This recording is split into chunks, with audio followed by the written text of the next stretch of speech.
অকল ট্ৰাকৰ কাৰণে আমি এইকাৰণে টোল ফ্ৰী ৰাখিম যাতে মহানগৰীত বহুত ট্ৰাক সোমাই পেলাই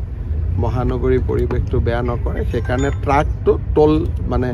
টোল দি ট্ৰাক সোমাব কিন্তু গাড়ী মটৰচাইকেল এইবিলাকত কোনো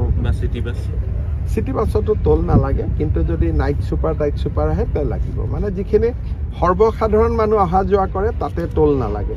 কিন্তু ট্ৰাক বা নাইট ছুপাৰ নহ'লে গুৱাহাটীখন ৰাতি বহুত ভিৰ হৈ যাব মানুহে হাইৱে দি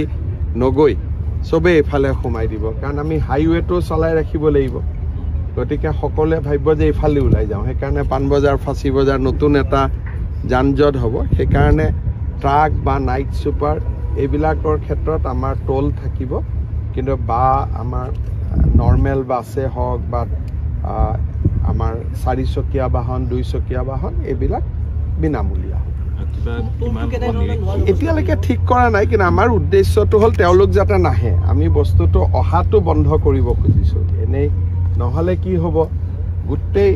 গুৱাহাটীৰ মাজত যিমান হাইৱেৰ পৰা কাৰণ গৌৰীপুৰৰ পৰা ইয়ালৈকে 6 মিনিট লাগিব সেইটোৰ সুবিধা লৈ পেলাই গোটেই ট্ৰাক মুভমেণ্টটো ইয়ালৈকে আহি যাব গোটেই গুৱাহাটীখন ট্ৰাকৰ এটা ভিৰ হৈ যাব আৰু ৰাতি বোলে নহয় ৰাতি আহক ৰাতি হ'লেও বহুত স্পীডত সোমাই আহিব যান বাহন এক্সিডেণ্ট বাঢ়িব সেইকাৰণে আমি ঠিক কৰিছোঁ যে